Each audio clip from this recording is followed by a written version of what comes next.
Dear mother, my dear mother, the characteristics of form are understood by dimension, quality, and individuality. The form of fire is appreciated by its effulgence. Purport by His Divine Grace, Srila Prabhupada Ki Jai. Every form that we appreciate has its particular dimensions and characteristics. The quality of a particular object is appreciated by its utility, but the form of sound is independent. Forms which are invisible can be understood only by touch.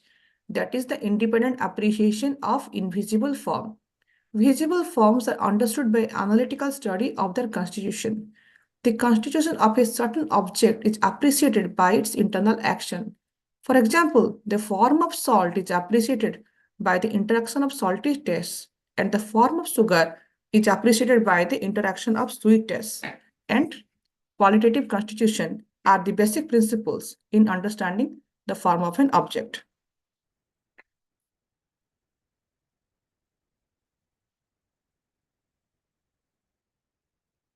ओम अज्ञानतिमिरान्धस्य ज्ञानाञ्जनाशलाकय चक्षुर्मृतं येन तस्मै श्रीगुरवे नमः श्रीचैतन्यमनोभीष्टं स्थापितं येन भूतले स्वयं रूपं कदा मह्यं ददाति स्वपदान्तिकं वन्देऽहं श्रीगुरु श्रीयुतपदकमलं श्रीगुरुवैष्णवंश्च श्रीरूपं साग्रजातं सहगण रघुनाथवितं तं सजीवं साद्वैतं सावधूतं सहगण रघुनाथवितं तं सजीवं साद्वैतं सावधूतं परिजन सहितं कृष्ण चैतन्य देवं श्री राधा कृष्ण पादं सहगण ललिता श्री विशाखान्वितं च हे कृष्ण करुणा सिंधु दीनबंधु जगतपते गोपेश गोपिकान्त राधाकान्त नमस्तुते तप्त कांचन गौरांगी राधे वृंदावनेश्वरी वृषभानुसुते देवी प्रणमामि हरिप्रिये वाञ्छाकल्पतरुभ्यश्च कृपा सिन्धुभ्येव च पतितानां पावनेभ्यो वैष्णवेभ्यो नमो नमो जय श्री कृष्ण चैतन्य प्रभु नित्यानंद श्री अद्वैत गदाधर श्रीवसादि गौर भक्तवृंद लीलाचल निवासाय नित्याय परमात्मने बलभद्र सुभद्रभ्यां जगन्नाथाय ते नमः हरे Krishna Krishna Krishna Hare Hare Hare Ram Ram Ram Hare Hare. Hare Krishna, dear devotees. Thank you for joining today for the morning Srimad Bhagavatam class.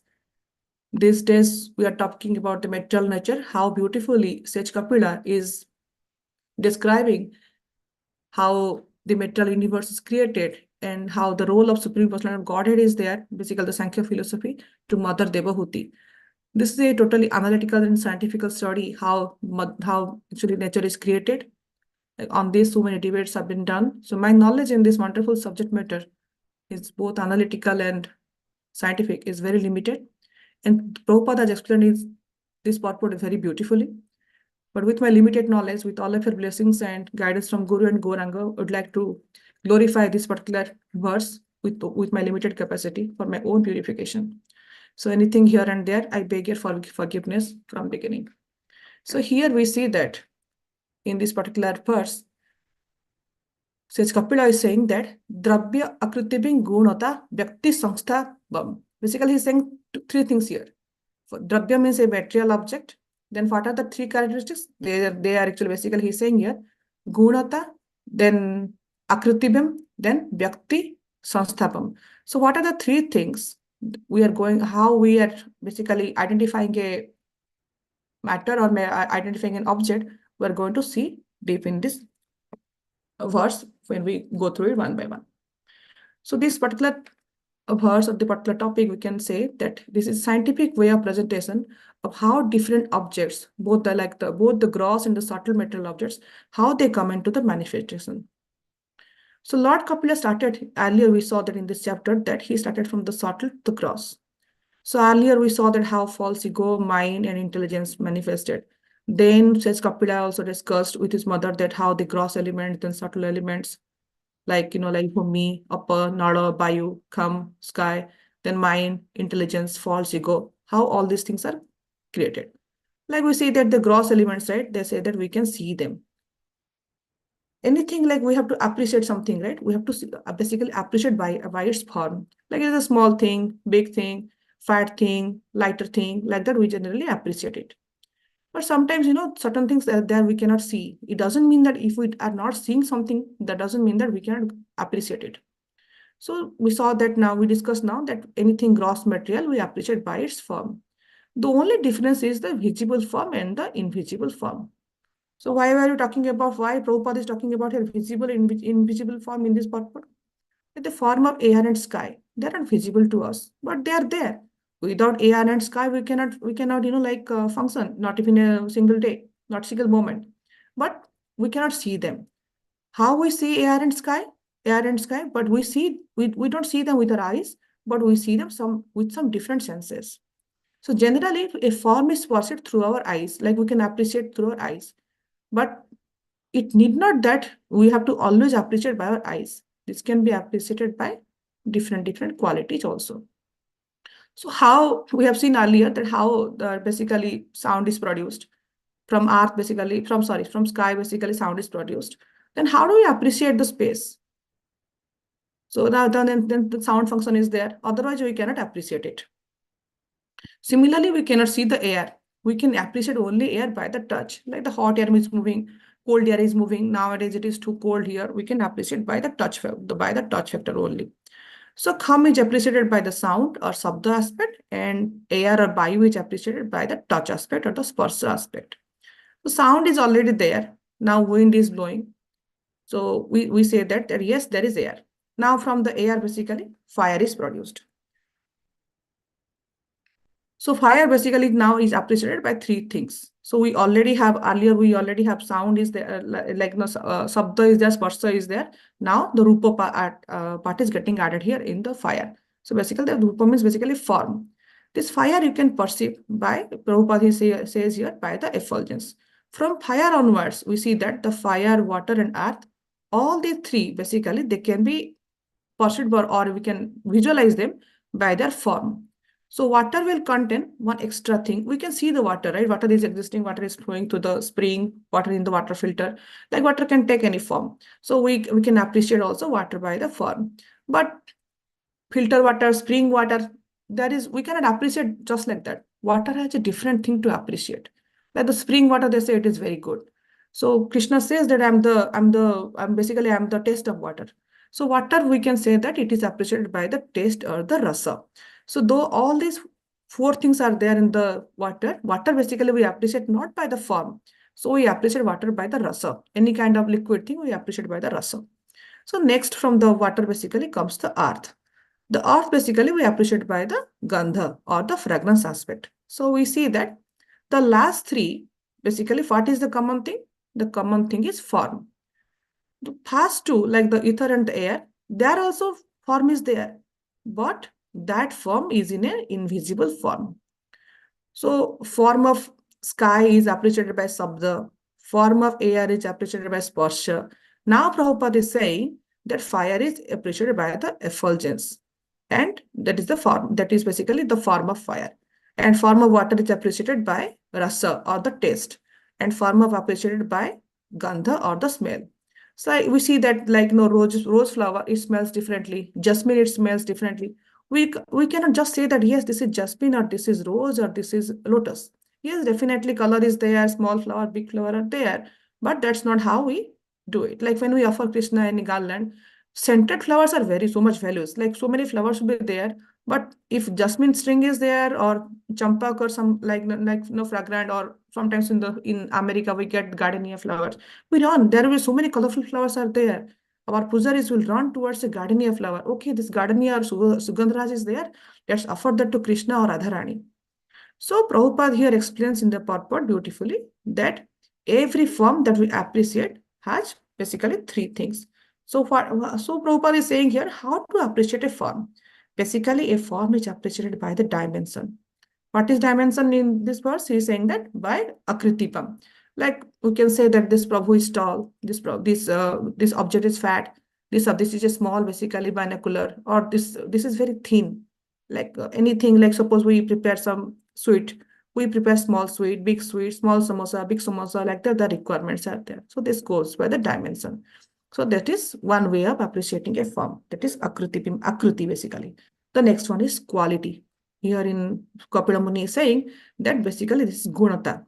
Like sugar, here in example Prabhupada is saying here, the sugar quality. Sugar's quality basically its sweetness. There are so many sugar varieties out there in United States. Like when we bake a cake, we go for confectionery sugar, then there is raw sugar, then there is brown sugar, then there is organic cane sugar. So many sugar are there. There's so many sugar will be there in a place, like but we don't say that yes, this is this sugar, that sugar, this is Indian sugar, American sugar. Like that we cannot find the quality. How we find the quality? Sugar's quality basically is inherent, like that dharma or constituent of sugar is basically sweetness. So like if the sugar is not sweet, there is no point. Suppose there is some white material is there and you will tell that, yeah, it is a fine sugar.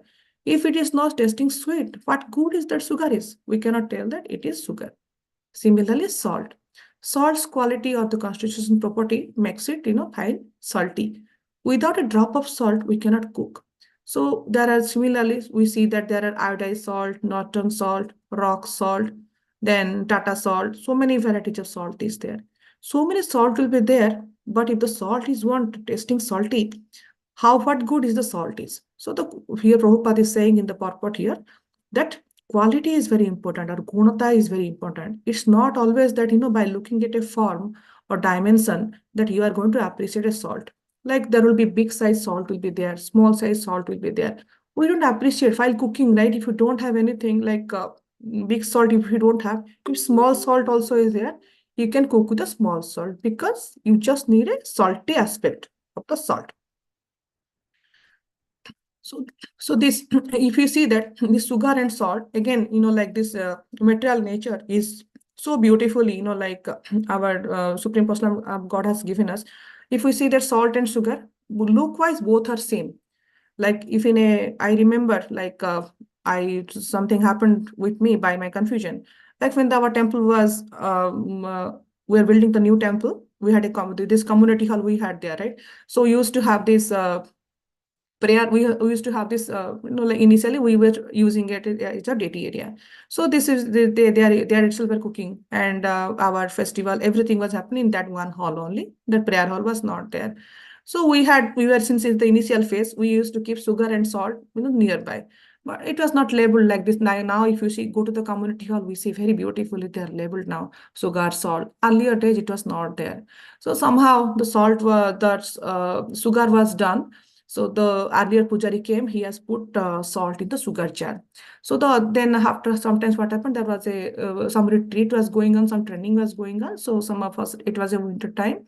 So we thought of making some tea. So we came back and to make some tea, and by mistakenly what we did, instead of adding sugar into that, we put salt, because in that sugar jar, since it was not labeled, a salt was there. So that and we prepare tea with that salt. That is our by mistake we did that. So though it's a good thing that before offering to others, we could test it and we could realize, oh, what a blunder we had done. So the thing I just wanted to share here is, if we see that sugar and salt both are looking very same, they are this sugar also in America, sugar also is fine, salt is also fine. Looking at the white thing and even the way we keep it, it's very difficult to like appreciate or to see which is sugar and which is salt. Though we see that it is fine, we see the form, which is the dimension, but we cannot know that yes, this is sugar and this is salt. Prabhupada here is very beautifully says that we can only appreciate sugar and salt by the gunata aspect, by the quality aspect. So long as we are not testing it, we cannot appreciate sugar and salt just by the dimension. Yes, we can see that yes, Empire State Building was so tall, World Trade Center was so tall. Like that, we can appreciate this matters. But more in certain cases, the quality or gunata is very, very important. Like if, for example, you can say in mango or an orange, there could be a big orange, there could be a small orange. Like we see the clementines are small in size, or big oranges is there. So oranges will be very big, but if it is dry, there is no taste on that. So orange basically we can see that it is basically appreciated by sweet orange taste, sweet and tangy taste. If it is there, that rasa is there, then only we can appreciate it. So dimension is not the only one which basically by looking at the dimension, we can perceive a form. So different constitutions in different products are arranged in such a way that it gives a different like taste.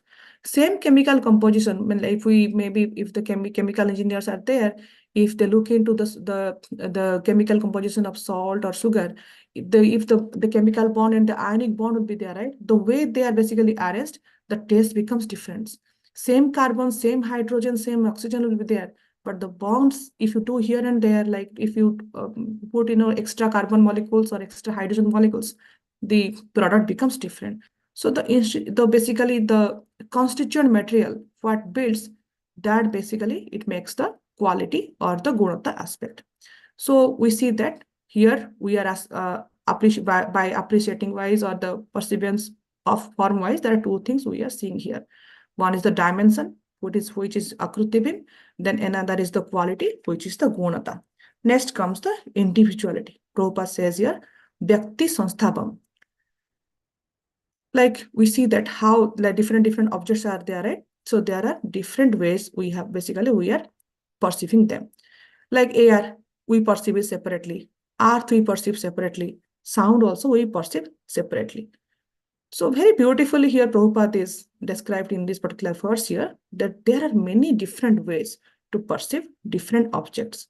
Similarly, somebody can say that, yes, I don't see, like we see the Mayavada philosophies or impersonalists, they say that I don't see God because I don't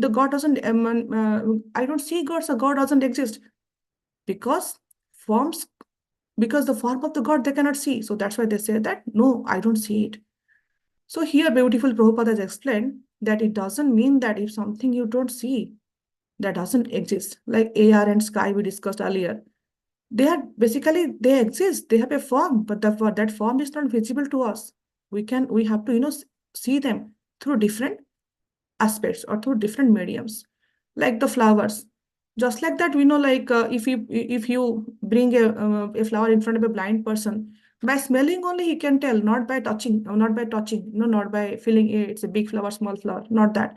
So by smelling of a like jasmine flower will be blooming in a far away in your garden, and it's sitting at your home, you can basically say that yes, it's a jasmine flower. Similarly, mangoes, if somebody gives you a mango just with a blindfold, not by seeing it or not by feeling it, by drinking the juice only, yes, you can tell by this, it's a mango juice. So real object of appreciation is by utility. So here it has to be understood very nicely. So practically everything has a form, nothing is formless. Some forms are visible and some are not visible. So beautifully, Prabhupada, so many times he explains that matters are there, some are visible and some are not visible.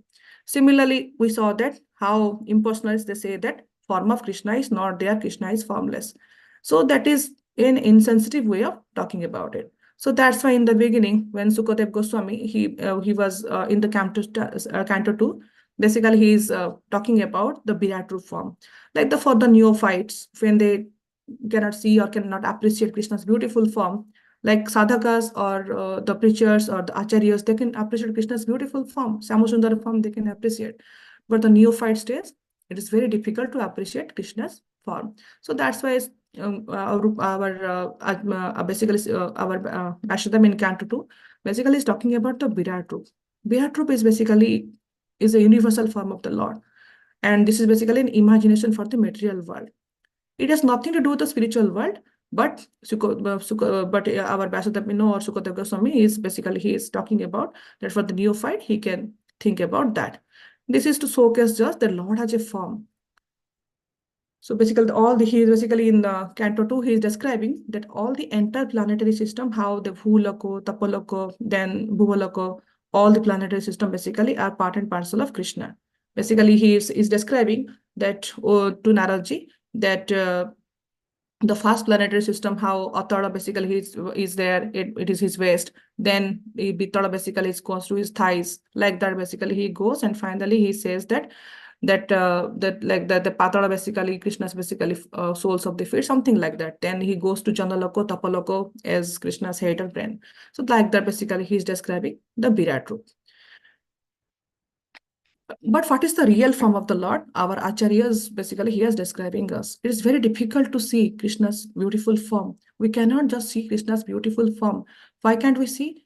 we say that yes, if Krishna is there, in our temple we see, but we cannot appreciate Krishna's form through our mundane ears and eyes, because all our senses are contaminated and they're in the material form, and Krishna is in a spiritual form. So only way to appreciate Krishna's beautiful form is not through our eyes, but through our ears. Our Acharya says that we have to see Krishna through our ears.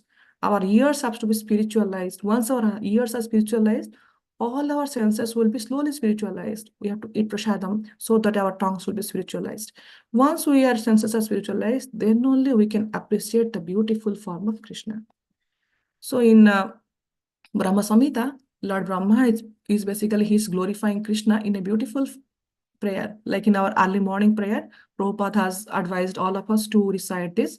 So it goes by like this, that I worship Govinda, the primeval Lord, who is adept in playing on his flute, with blooming eyes like lotus petals, with head decked with peacock's feather, with a figure of beauty tinged with the hue of blue clouds, and its unique loveliness charming millions of cupids. So in this beautiful verse, our Brahmaji, Lord Brahma, is glorifying Krishna's beautiful form. Venum Konantam, like Krishna is holding a beautiful flute in his hand. And how his eyes are? Arabinda Dalayata Laksham. His eyes are just like a freshly blooming lotus petals. And he is having a peacock feather on his head. Barha Batasam. Then Asita Bunda Sundarangam. How beautiful is Krishna's beautiful body? Krishna's beautiful body is just like a hue of blue clouds. The phrase monsoon blue cloud, how does it look like? That is how Krishna looks like. And Krishna is so beautiful that even millions and millions of cupids, that beauty is very negligible in front of Krishna's beauty. So going deep into that, our acharyas, led by our Rupa Goswami in Nectar of Devotion, basically he has described 64 qualities of Krishna, how basically prominent characteristics of Krishna, how to describe his form. The first one basically he is saying about how beauty is Krishna's bodily qualities are there. Basically in the 64, basically he says the first 50, the 50 qualities, basically any human being or anyone, any sadhaka who is basically is coming into the mode of goodness or suddha sattva, or is practicing to be a good devotee, or once he is purified, basically he can have 50 qualities in a minor scale, where Krishna will having unlimited of these qualities. Then after this phase, basically, then when we are more exalted devotees like Brahma and Lord Shiva, they'll be having additional 5 characteristics. Then Swang Narayana or Vishnu, he will have additional 5, like 60 qualities. But after that, there are 4 special qualities that only Krishna has. That basically makes him different than others. So in total, there will be 64 qualities. So Krishna is so beautiful, like only through we sadhakas only can appreciate Krishna through the discussion of our acharyas, senior acharyas or Vaishnavas. So there is a beautiful story of Ramanujacharya guiding his disciple, one of his disciple Dhanur Das, to appreciate the beautiful form of Ranganath. Like in Sri Rangam, earlier when Sri Ramanujacharya was there was some festival, some Kalas Abhishek festival was going on. So there was a wrestler, his name was Dhanur Das, who was working in a king's court. Basically, he was coming to attend it, and his lady love was also there, and somehow Dhanur Das was very, very attracted towards his lady love. So when his fiancé or his love interest, when he is coming to see Ranganath along with the procession, so Dhanur Das was very much captivated by his beloved's beautiful eyes. He was thinking that, oh, sunrise is coming, and my friends, this lady's eyes will be affected. So he was going to cover her with an umbrella. So wherever this lady was going, Dhanur Das was going with this umbrella just to cover her in the shade. So Ramanujacharya came, he saw that others are saying, what is this going on? Why this person is behaving like this on this mundane material beauty? So he called this person Dhanur Das, and he told him, what are you doing? Then Dhanur Das replied, see, I love this lady, and I am protecting her from the sun because her eyes are so beautiful and I just love her beautiful eyes. Then Ramanujacharya thought for a moment, And he told, if I show you something more beautiful than her eyes, what will you do? No, then Dhanudas replied, I will become if something more beautiful you are going to show me, then I will leave everything and I will become basically a servant of that particular thing, that particular object or that particular person. Then in the evening time, Ramanujacharya called our Dhanurdas, and both of them they went to witness inside the temple, Ranganath. Ranganath basically, once whoever have gone to Srirangam temple, they might have witnessed how beautiful Ranganath is. He is basically black form of Krishna and seeing and sleeping on the Ananses. And with the small candle lights, you can see how beautifully Ranganath is sleeping. So then when Ramanujacharya took Dhanurdas and he showed sleeping posture of Ranganath and how Ranganath is sleeping. And Ranganath's beautiful eyes basically captivated Dhanurdas. That moment he realized that he was basically running after this material form, which is mundane, which is fragile. Instead, this beautiful spiritual form is so beautiful, like this beautiful verse we talk here, right? That Arabinda Dalayata Laksham, basically Krishna's beautiful eyes are just like lotus petals. He could visualize this beautiful lotus petal eyes in Ranganath. And the same moment, he left everything and both this lady and Dhanudas became Ramanujacharya's disciple. Then we see that how there are so many stories of Dhanudas in Sri Sampradaya, how he became a very good disciple of Ramanujacharya and how he transformed a very good devotee. So the topic here is we must appreciate we must appreciate the forms, like Prabhupada very beautifully here explained in this purport here, how the different three ways basically the material things are appreciated, and how we can at the end basically in the commentary all the time Prabhupada says how basically we appreciate Krishna's beautiful form, though we don't see him. We basically feel him and we can hear basically his presence or see his presence through our acharya's ear, through basically this spiritual sound. With this material sound, there are so many sound surrounding us. With this so many sounds, basically what happens, basically the entangle us. At a household, we have sounds from the family members, this bird, that bird, but everything we hear basically they entangle us in the material world. But we have to try to appreciate by the spiritual sound. The spiritual sound, more and more we hear, basically that will liberate us from this material world. That will basically remove the cycles of entanglement. So we should from this beautiful purport, the way Prabhupada is describing here, though we don't see the form, but there is a form is existing, even it is invisible form. Similarly, the Lord can be appreciated by the beautiful form in detail. Actually, our Kapila Muni also will go in detail. Earlier also he has described how Krishna's hand is everywhere in this chapter. So going back to this impersonal philosophy, like we cannot say that God doesn't have a form. Definitely God has a form. And the way to appreciate that form, to serve that form is by different means. And we can only understand that through the guidance of Sadhu Shastra and Sanghas. So with this, would like to end today's discussion. Srila Prabhupada ki jai, Srimad Bhagavatam ki jai. Hari Bol. Thank you very much, Mataji. We'd like to wish everybody a safe and Krishna conscious week ahead. We like to offer our prayers to the Supreme Lord by chanting Hare Krishna, Hare Krishna, Krishna Krishna, Hare Hare, Hare Rama, Hare Rama, Rama Rama, Hare Hare. Hare Krishna, Hare Krishna, Krishna Krishna, Hare Hare, Hare Rama, Hare Rama, Rama Rama, Hare Hare. Hare Krishna, Krishna Krishna, Hare Hare, Hare Rama, Rama Rama, Hare Hare. Sri Narsingho, Jai Narsingho, Jai Jai Narsingho, Praladesha, Jaya Padma Mukha Padma Bringam. Ugraveeram Mahavishnu Kalantam Sarvatomukam Narsingham Bhishanam Bhadram Vidyam Narsinga Bhishanam Bhadram Vidyam Namami.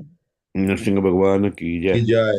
Prahlad Maharaj ki Jai. Let's offer our humble obeisances to all the Vaishnavas. Vancha kalpatarubhasya Vancha kalpatarubhasya Patitanam Pavanebhyo Vaishnavebhyo Namo Namo. Jai. Srimad Bhagavatam Srila Prabhupada ki jai. Bol Premanande. Hari Hari Bol.